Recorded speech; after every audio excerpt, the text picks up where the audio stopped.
This is Olive, and I'm 11 years old, and I live in Southside. This is Cooper, and I'm 4 years old. This is Elena. I'm 13 years old and live in Spickley. This is Julian. I'm 14 years old and live in Highland Park. And this is the Kidsburg Podcast.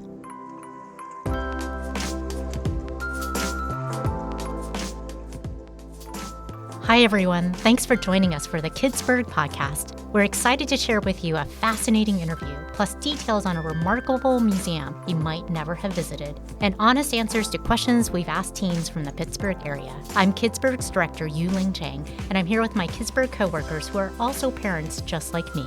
That's right. I'm Melissa Rayworth, the editor at kidsburg.org, and I was fascinated by this interview with Andy Masich, director of the Heinz History Center, who speaks in such an inspiring way about the joy of falling in love with history.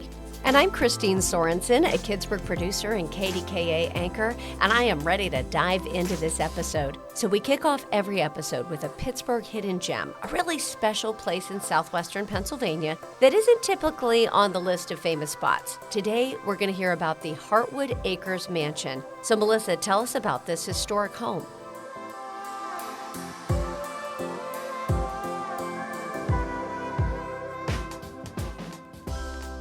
This is the most incredible place. This spectacular Tudor mansion was built in the 1920s, and it was home to Mary and John Lawrence. Now, Mary's father was Senator William Flynn, who a stretch of Route 8 right near the mansion is named after. You can take private tours, and they're led by someone who knows all the details about the history of the house and the architecture, so it's a fascinating trip into the past. Although the style of the house will remind you of a 17th century English manor, the mansion was actually built in the 1920s, and it was so high-tech for the era. John Lawrence, he essentially had like a texting system in his bedroom where he could press a few buttons right by his bedside and let the stable know that he wanted his horse ready for a ride, or even message his wife across the hall in her bedroom to ask her to come in and see him. Wow. I don't think most people in the 1920s designed their house with this. And yet, as I said, because it is this 17th century sort of Tudor style, it's like a trip to several different parts of history. And you get to see where the family lived, where their staff lived, and even the little things like the incredible china and crystal that they had. Everything is still there and it's preserved. The mansion, the grounds, all of it's beautiful. And the park. I mean, take a walk through the park while you're there. There's so many great trails. I've gone hiking through the park, but I've never thought to stop at the mansion to see what is inside. You could do like a morning tour through the mansion and then take a walk through the woods. Yeah.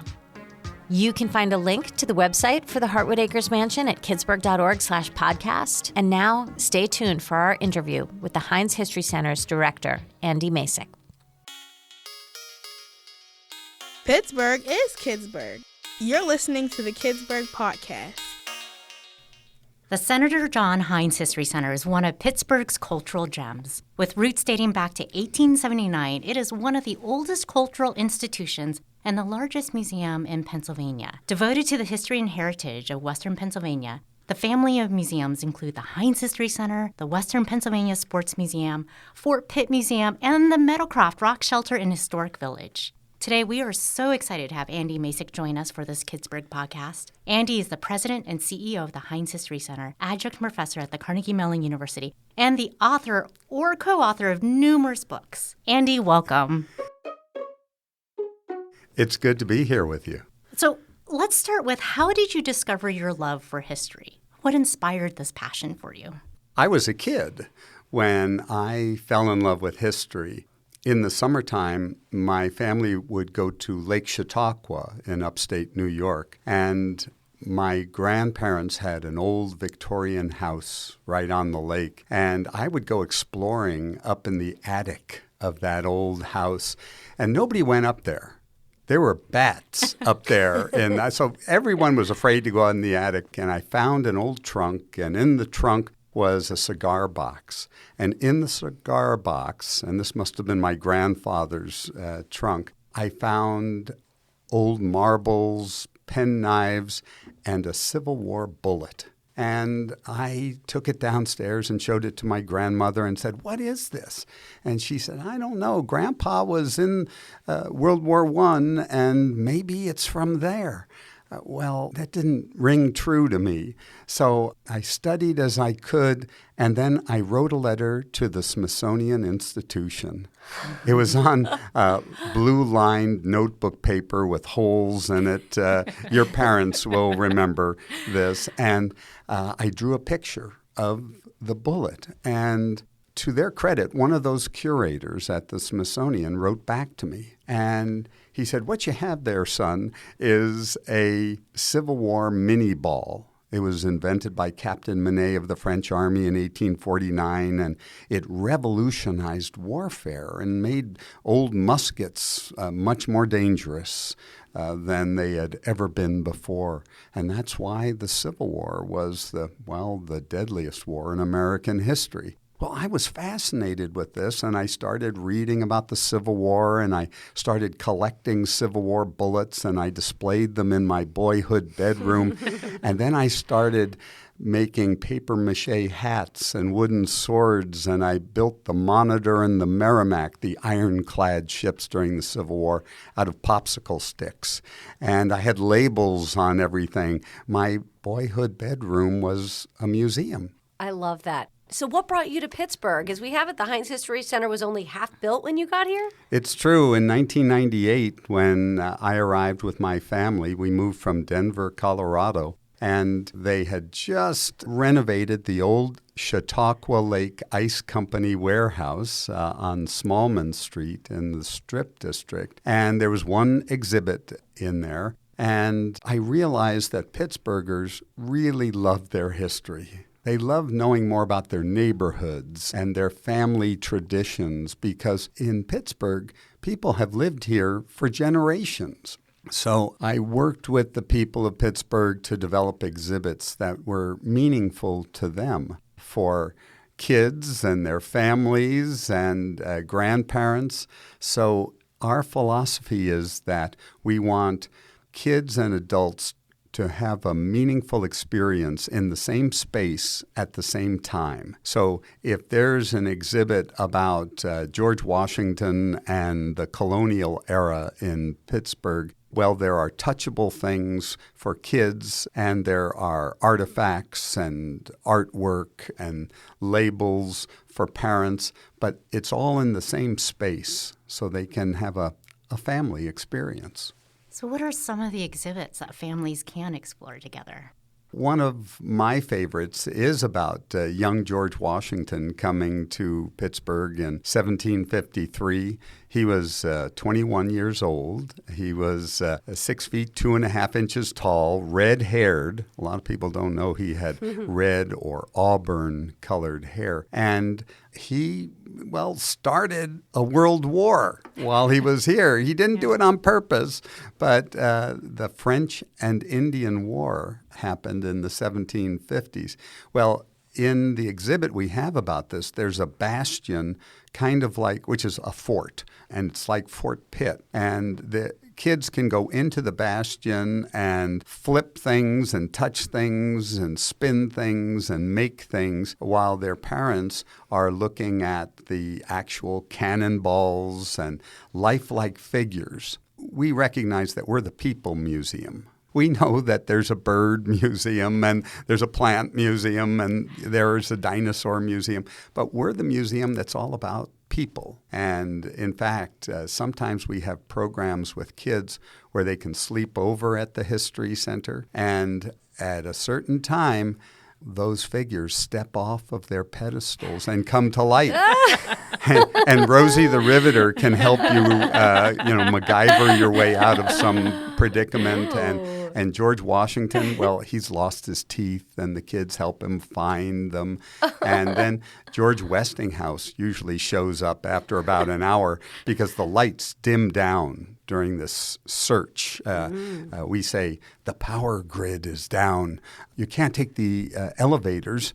There's no electricity. So we have to make our way down to the first floor. And so they wind through the exhibits in the half dark. The kids have flashlights, and the guards are really docents. They're museum teachers. Oh.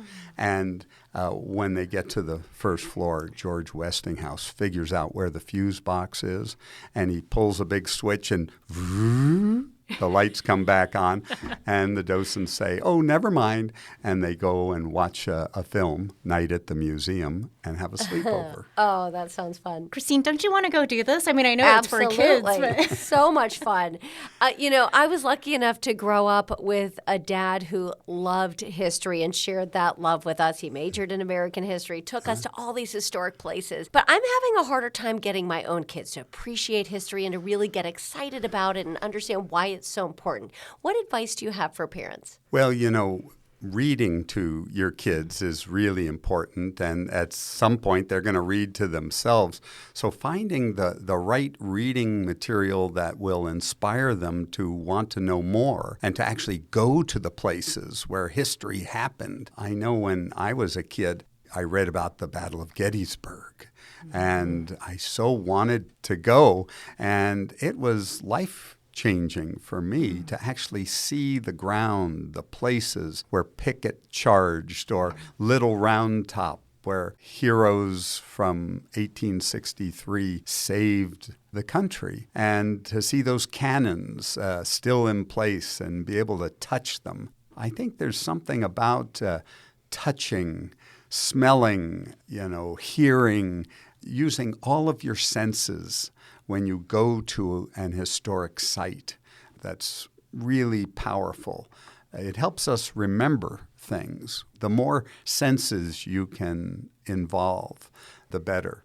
And that's one thing I love about Meadowcroft that you all have, because first of all, you have this ancient history, and then you have people who are reenacting, and kids can get involved and see what it was really like with real people. I'm glad you mentioned that, Christine, because Meadowcroft is only about 35 miles west of Pittsburgh, but it has a 19,000-year-old rock shelter. I mean, think about that for a minute. During the last ice age, there were glaciers or ice sheets on the land that were a mile high. And that's when the first human beings arrived. And there were men, women, and children skirting the ice sheets and looking for a better home. And they found that home here in western Pennsylvania at a rock shelter, a cave-like structure near Avella, Pennsylvania, in Washington County. And so today, archaeologists, people who dig up the past, literally, have excavated this rock shelter. And then we have an old Indian village and a 19th century European-style village. And kids can watch a blacksmith. They can actually pound on an anvil and make things. And they can go to a schoolhouse, as it was 150 years ago. And they can throw a tomahawk or an atlatl. Do you know what an atlatl is? I have no idea what an atlatl is. Well, to bring down the megafauna, that's what they call big animals, megafauna, you needed a spear. And, just poking with a spear or trying to throw a spear with your hand, that's not going to bring you much meat. But an atlatl is a stick about 1.5 feet long that hooks on the back of a 6-foot spear. And with that atlatl, that lever, you can throw a spear with great force. And that's what enabled human beings to bring down mastodons or woolly mammoths and other fauna and protect themselves from saber-toothed cats and other predators that might have you for dinner. I love that you called the Heinz History Center the Museum of People. And in partnership with KDKA-TV, you hosted 11 seasons of Pittsburgh's Hidden Treasures, which is like the Pittsburgh version of the Antique Roadshow. I'm just curious, any interesting stories you want to share or items that were discovered? Oh, wow. There were so many. The thing about Pittsburghers is they've been here for generations, sometimes in the same house that their parents and grandparents lived in. And so they accumulate a lot of stuff. Museum curators call them artifacts, objects for the museum. And so there have been things like paintings that were found in the basement of a house on the north side that, one was under a sheet with sort of pigeon droppings on it. And when the folks bought the house, they saw that there was a painting there, and they just kind of left it there. And after they restored the house, they said, well, we ought to finally clean up the basement. And they took the sheet off that painting, and they brought it into our Pittsburgh's Hidden Treasures show. And the appraiser looked at it and gulped and said, oh, my goodness, that's a George Sauter painting. George Sauter was a famous Impressionist painter in the 1880s and 90s. And he said, that's worth $250,000. Oh, my. And maybe you ought to get it out of the basement. Well, that was more money than they had paid for the house. And then there are things, small things like Heinz horseradish glass bottles, but some of them are super rare. And some of those bottles are worth hundreds of dollars, and people just found them digging in their garden in their backyard. Wow. So for kids who are listening who think, oh, I have social studies at school, or I don't find certain history interesting at school, why is history important to learn and understand? I think we all learn from the past, whether we realize it or not. Our parents teach us things that they learned from their experience. And when you think about it, knowing your history is really the one thing that separates us from other animals on the planet, whether they're your pet bird or dog or cat, elephants. They can't record what they know and pass it on to the next generation. Yeah, they can show things, but the depth of knowledge, the details of the past, only human beings can do that. And we record things in writing, audio, and video.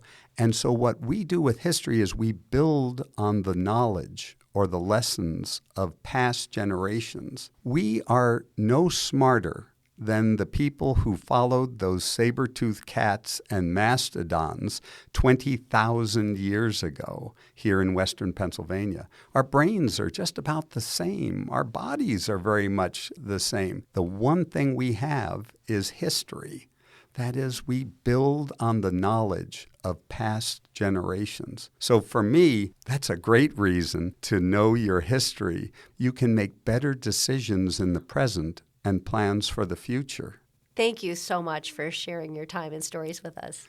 And before we let you go, you have some big news to share that is transformative for Pittsburgh families and all kids that visit the museum.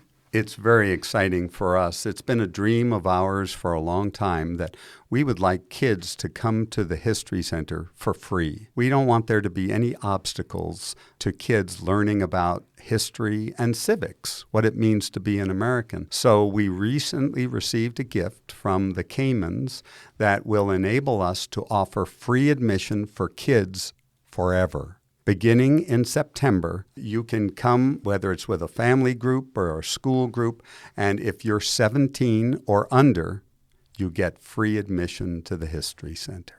That's so incredible. I mean, amazing. Everyone should go. Andy, thank you so much for joining us in today's Kidsburg podcast. Thanks for having me, and keep making history in your own way.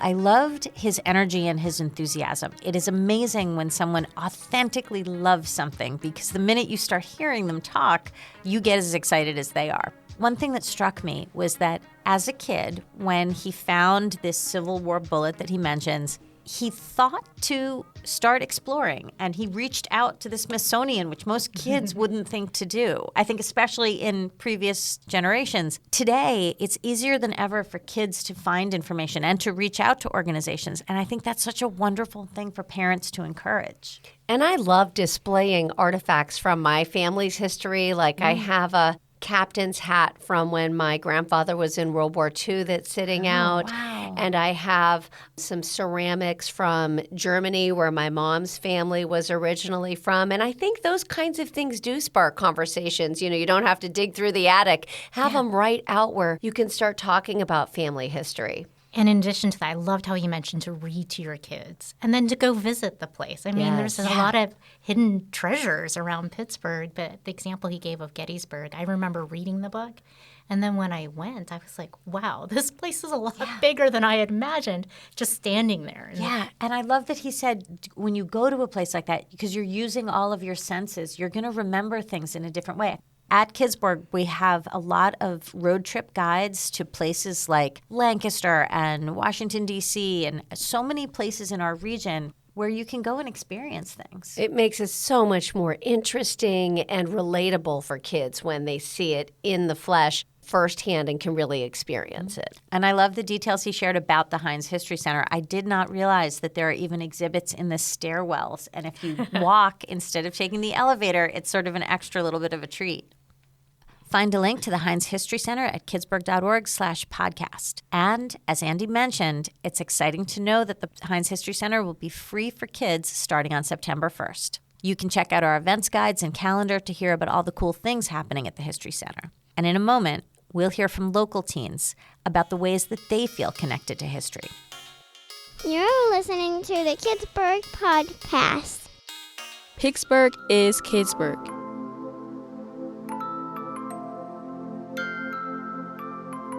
When we learn about history in school, some kids might assume that historic events don't really connect to them. Every family has their connections to history. Our Tea with Teens reporters at SLB Radio's Youth Media Center asked fellow students how family stories and sentimental treasures they might find inside their homes connect them to history. Here's what they said.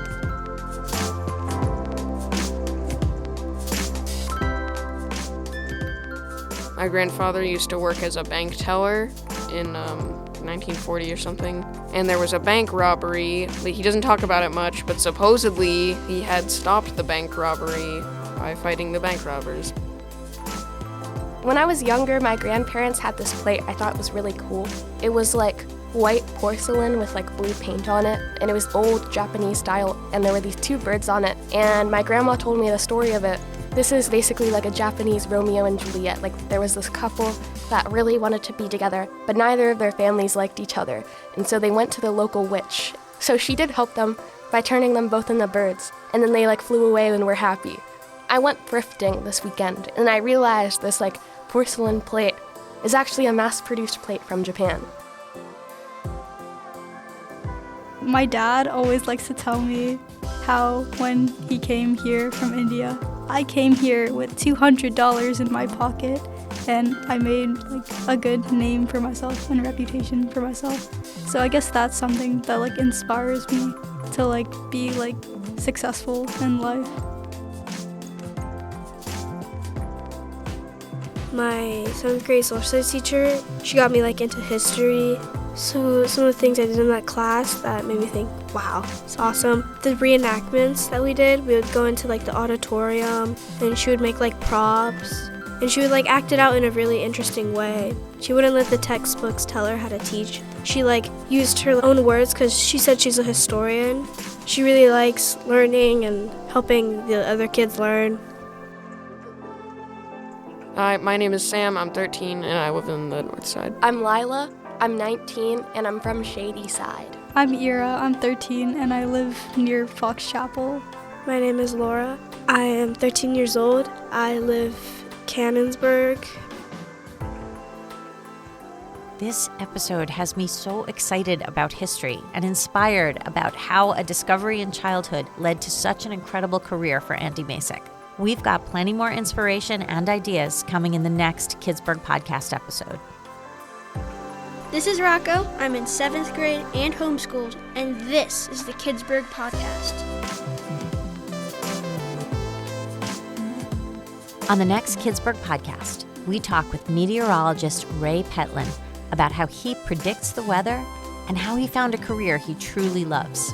Plus, we take you to the Moonshot Museum, and we spill the tea with teens, getting their honest take on what they think about the state of the environment and what we should be doing to protect it. Until then, we hope you'll visit kidsburg.org to find resources, get insight from local experts, and discover all the cool events happening in the Pittsburgh region.